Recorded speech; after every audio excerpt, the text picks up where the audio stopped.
It's our beautiful river here, Shenango River.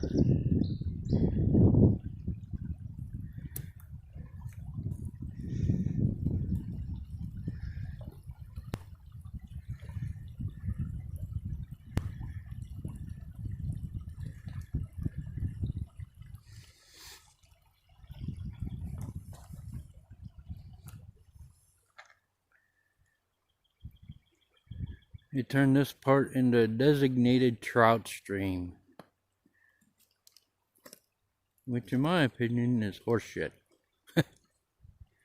She used to be really good fishing, so they messed it up and turned it into a designated trout stream. Came across a field full of skunk cabbage. Stinking skunk cabbage. Look at all that skunk cabbage. Phew! Stinky.